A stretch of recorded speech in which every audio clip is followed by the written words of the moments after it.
Assalamualaikum warahmatullahi wabarakatuh. Halo teman-teman semuanya. Perkenalkan, kami dari kelompok 11 akan memaparkan materi mengenai jihad dan radikalisme politik agama dan kekerasan global. Sebelum kami memaparkan hasil diskusi kami, alangkah baiknya kami perkenalan terlebih dahulu. Baik, yang pertama ada Saudari Anissa Nur Cahyani dengan NIM 177. Dan yang kedua, ada Saudari Salsabila Oktaviani dengan NIM 182. Dan yang ketiga, ada Saudara Ridwan Yulia Saputra dengan NIM 196. Oke, materi yang akan kami sampaikan mengenai jihad dan radikalisme politik agama dan kekerasan global. Yang pertama, akan disampaikan oleh Saudari Anissa Nur Cahyani. Waktu dan tempat saya persilahkan.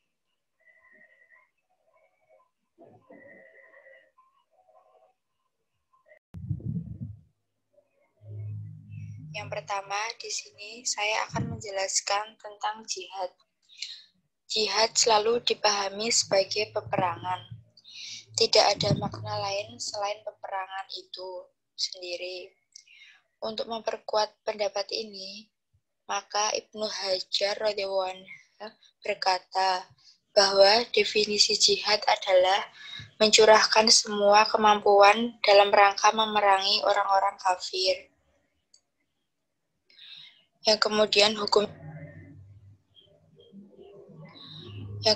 hukum jihad itu ada dua, yaitu fardu ain dan fardu kifayah.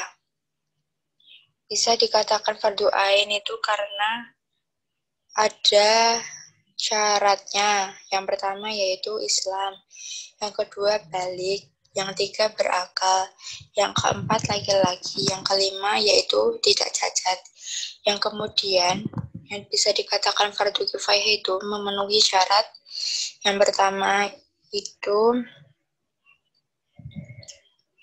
Islam, yang kedua balik, yang ketiga berakal, yang keempat laki-laki, yang kelima tidak cacat, yang keenam izin dari kedua orang tua, terus izin kepada orang yang menghutangi dan memiliki biaya.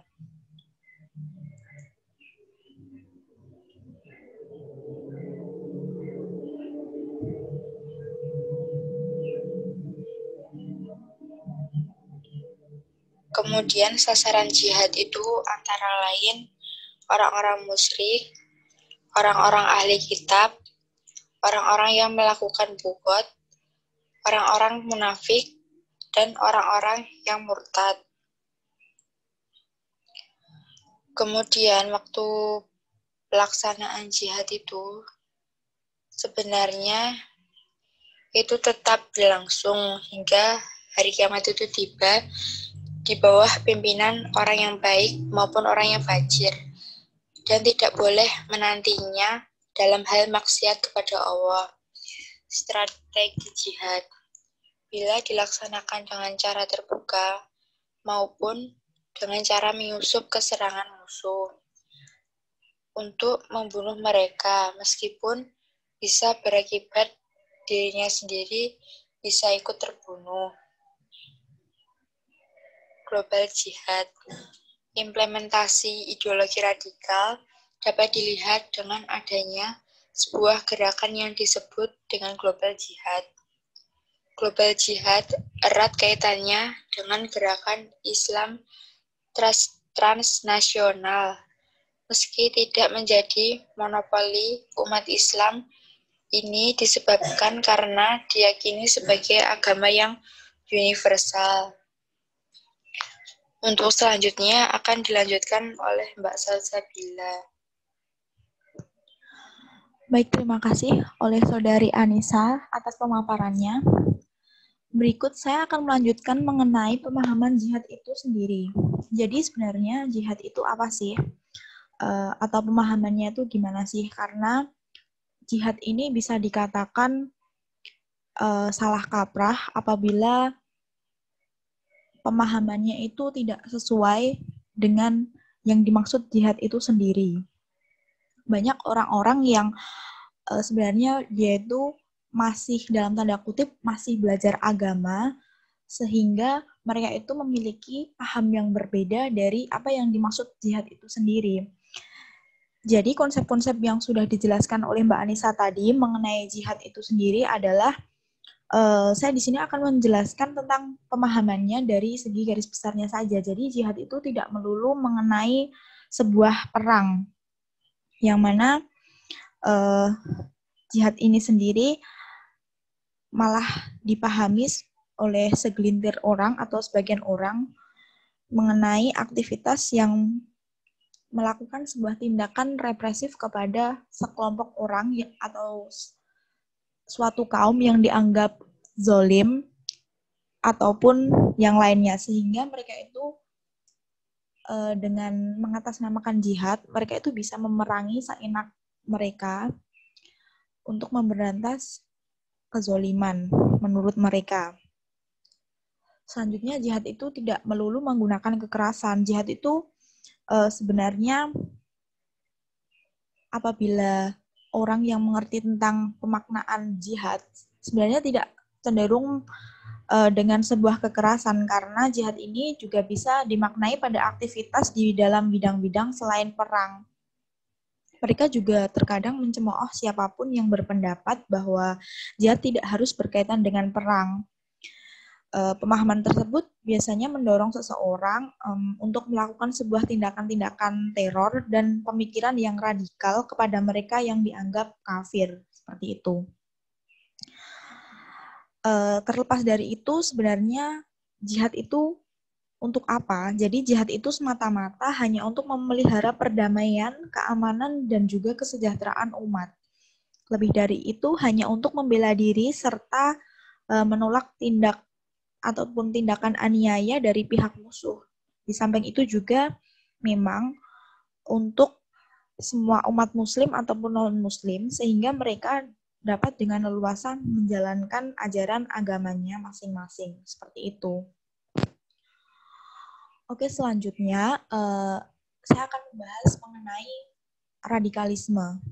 Jadi radikalisme di sini saya akan membahas mengenai pengertian dan juga ideologi radikalisme itu sendiri. Jadi radikalisme itu sebenarnya suatu paham yang mana menginginkan perubahan atau pembaharuan sosial dan politik dengan cara kekerasan ataupun dengan tindak represif yang dapat malah justru menimbulkan kerugian terhadap orang-orang yang menjadi korban. Tetapi sebelumnya tindak radikalisme ini atau paham radikalisme ini merupakan berawal dari sebuah pemikiran di mana seseorang yang memiliki cikal bakal pemikiran radikal ini, mereka itu berpikir sedalam-dalamnya mengenai sesuatu hingga ke akar-akarnya. Nah, proses menjadi radikal ini yang dinamakan sebagai radikalisasi. Selanjutnya, ideologi dari radikalisme itu seperti apa? Sebenarnya ideologi dari radikalisme itu ada 3 gejala.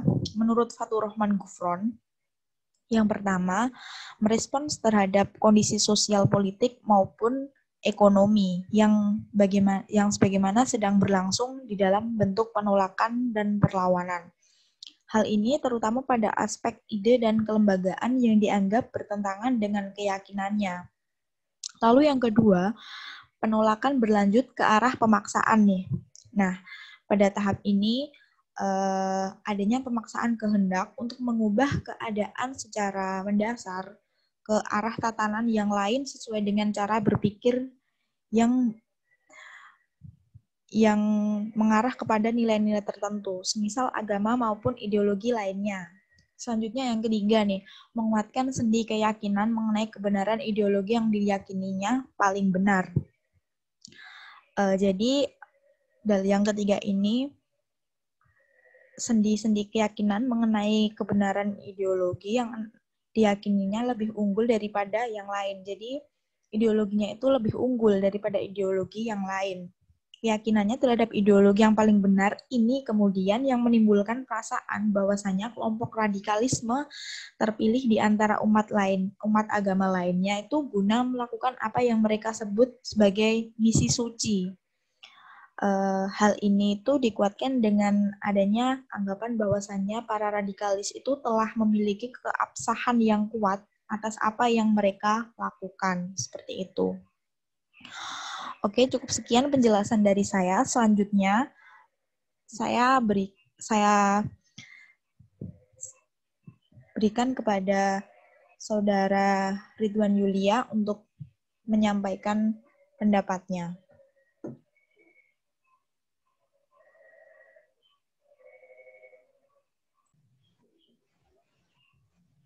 Penyebab lahirnya Islam politik. Kemiskinan adalah masalah yang sering dikaitkan sebagai penyebab munculnya orang-orang yang ikut dalam ideologi radikal, jihad, dan terorisme. Filsafat ini terkenal. Aristoteles pernah mengemukakan bahwa kemiskinan adalah indah dari segala kriminalitas. Kemiskinan identik dengan perbudakan, dan perbudakan menutup kemungkinan terjadinya mobilitas sosial vertikal. Oleh sebab itu, ia menyebut budak tidak akan mungkin bisa berubah status menjadi aristokrat. Berarti kalangan proletar akan tetap berada pada lingkungan kemiskinan yang tidak mudah untuk dirubah. Kemiskinan menjadi sebuah budaya yang telah mendarah daging, atau merujuk pada pendapat Aristoteles, merubahnya amatlah sangat sulit. Hal ini disebabkan kemiskinan tumbuh dalam kondisi yang ada pada masyarakat. Kondisi itu adalah satu, sistem ekonomi, uang, buruh, upahan, dan sistem produksi untuk keuntungan. Dua, tingginya tingkat pengangguran dan setengah pengangguran bagi tenaga terampil upah buruh. 4, tidak berhasilnya golongan berpenghasilan rendah meningkatkan organisasi sosial, ekonomi, dan politiknya secara sukarela maupun atas prakarsa pemerintah. 5, sistem keluarga bilateral lebih menonjol daripada sistem unilateral. 6, kuatnya seperangkat nilai berkuasa yang menekan penumpukan harta, kekayaan, dan adanya kemungkinan mobilitas vertikal dan sikap hemat, serta adanya anggapan bahwa rendahnya status ekonomi sebagai hasil ketidaksanggupan pribadi, dasarnya sudah rendah kedudukannya. Lalu, problem keagamaan akibat ideologi radikal dan global jihad. Teori-teori gerakan sosial baru atau GSB menyebut identitas kolektif melahirkan rasa senasib, sepenanggungan, rasa menghadapi musuh bersama, dan rasa memiliki tujuan bersama yang membentuk kesajaan, menentukan bentuk dan berhasil tidaknya sebuah aksi. Tapi juga bisa dipandang sebagai tujuan gerakan itu sendiri. Gerakan sosial sebagai upaya kolektif untuk mengejar suatu bersama atau mencapai tujuan bersama melalui tindakan kolektif di luar lingkup lembaga-lembaga yang mapan. Sedangkan Sidney Taro mengemukakan gerakan sosial adalah tantangan-tantangan kolektif yang didasarkan pada tujuan bersama dan solidaritas sosial dalam interaksi yang berkelanjutan dengan para elit, penentang, dan pemegang wewenang. Potensi konflik dan perpecahan semakin terbuka lebar akibat dari ulah para pelaku, para elit, penentang, dan pemegang wewenang. Terdapat berbagai hal yang dilakukan oleh para pelaku gerakan sosial yang rangka mewujudkan tujuan dan solidaritas sosial. Edi Suasono menyebut kerjasama bermula dari paham kebersamaan, saling bergotong royong demi mencapai sebaik-baiknya kepentingan bersama. Pendapat di atas menandakan bahwa sebenarnya agama tidak mendapatkan terlalu banyak keuntungan atas aksi-aksi mengingat tujuan yang diingatkan bersifat subjektif. Sebaliknya, penganut agama adalah yang paling banyak dirugikan atas aksi-aksi radikalisme. Tujuan agama sebagai sumber radikalisme, jihad, dan terorisme diberikan orang di luar agama yang dianut oleh para radikalisme, jihadis, dan teroris.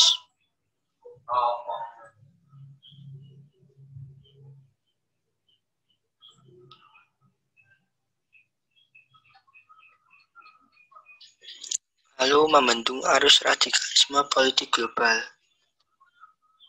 Arus radikalisme politik global sangat deras dan cukup membahayakan kemakmuran dan kedamaian dunia.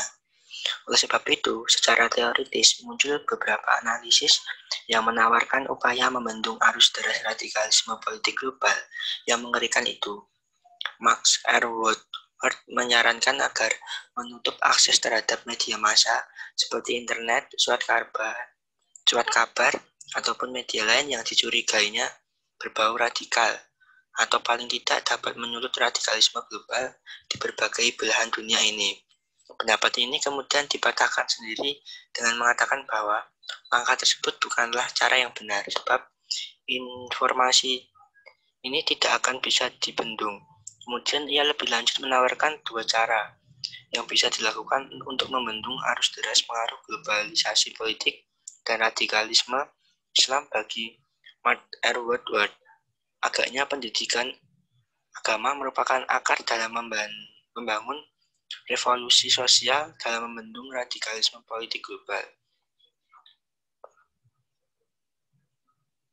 Tokoh Ikhwanul Muslimin Hasan al-Banna menegaskan bahwa belum sempurna iman seseorang jika tidak melibatkan diri dalam politik.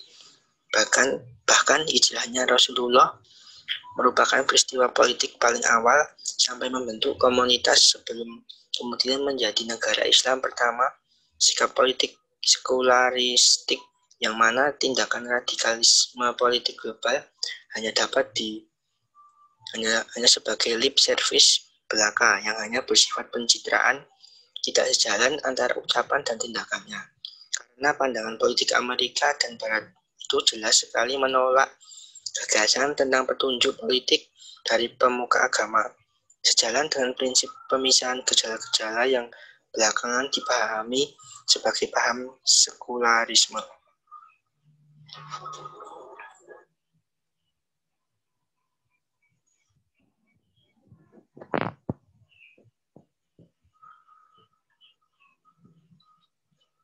Lalu yang terakhir, agama dan kekerasan. Ini dibagi menjadi 3. Yang pertama, 1. FPI dan Ahmadiyah, tirani mainstream atas minoritas. Ahmad Tohai, seorang budayawan NU beberapa tahun lalu, tepatnya Senin 29 Agustus 2005, di Harian Republik menuliskan kegunduhan dan kegelisahan hatinya atas fenomena kekerasan atas nama agama yang seringkali terjadi di bumi Nusantara ini. Dia mengatakan, apabila diperhatikan dengan seksama, maka akan jelas bahwa masyarakat beragama di Indonesia sedang atau telah mengalami berbagai bentuk kekerasan. Kekerasan itu bisa terjadi dalam kalangan penganut salah satu agama, bisa juga terjadi antara agama. Dari sifatnya, kekerasan agama itu bisa berupa kekerasan fisik, kekerasan wacana, dan kekerasan dalam bentuk karya kesenian. Masyarakat sudah sering mendengar atau menyaksikan kekerasan fisik yang terjadi antar umat beragama. Insiden Monas tersebut seolah menjadi pembenaran ritual dari aksi-aksi kekerasan fisik yang dilakukan oleh umat beragama, sebagaimana yang diprihadini Ahmad Tohari di atas. Kasus ini sekaligus merujukkan konflik yang selama ini dipertunjukkan FPI kepada kalangan Ahmadiyah di Indonesia yang dianggap telah menyimpang dan menodai kesakaran ajaran Islam. Lalu yang kedua, akar fundamentalisme Islam di Indonesia. Fenomena gerakan fundamentalisme di Indonesia mulai menarik perhatian pada era reformasi. Kehadiran mereka yang secara tiba-tiba mengejutkan sejumlah pihak. Kemudian mereka juga diikuti oleh kemunculan gerakan-gerakan yang lebih radikal yang menggunakan media kekerasan dalam aksi-aksinya. Padahal gerakan fundamentalis di Indonesia sendiri sebetulnya sudah berkembang sejak akhir tahun 70-an, tapi keberadaannya tersembunyi dan luput dari perhatian masyarakat. Hal ini disebabkan karena gerakan fundamentalis Islam di Indonesia sebagian besar dibangun ala mafia dengan sistem sel terpisah, di mana tiap sel, walaupun merupakan satu kesatuan, tidak saling mengenal satu sama lainnya. Lalu yang terakhir atau yang ketiga, menalar kekerasan agama FPI terhadap Ahmadiyah. Front Pembela Islam, menurut Jahroni, seperti yang dikemukakan pada bagian terdahulu, adalah gerakan sosial keagamaan yang mengagendakan implementasi antar EU nahyi munkar atau menyerukan kepada kebaikan dan mencegah kemunkaran. FPI memasukkan pemberlakuan syariat Islam sebagai salah satu agenda perjuangan. Agenda perjuangan ini dilatar belakangi oleh pemikiran bahwa Islam adalah agama yang mengandung ajaran yang bersifat total, karena menyediakan seperangkat aturan yang bisa digunakan dalam kehidupan sepanjang zaman. Sayangnya, ketika menjalankan agenda ini, mereka merasa paling berhak menentukan apa dan siapa seseorang atau kelompok yang sesuai dengan syariat Islam, dan mana yang benar dan mana yang salah menurut Al-Quran dan hadis, sebagaimana yang mereka pahami. Baik, terima kasih Mas Ridwan atas penjelasannya. Oke, jadi jihad dan radikalisme politik, agama, dan kekerasan global semoga dapat dipahami. Bersabarlah, tidak semua hal perlu dibantah. Bukankah hukum pernah berkata, Cum adson testimonia rerum quid opus est verbis. Saat ada bukti dari fakta-fakta, apa gunanya dari kata-kata? Oke, sekian dari kelompok 11. Apabila ada kesalahan, kami mohon maaf. Thank you for your attention. See you soon, guys. Stay safe and stay healthy. Thank you.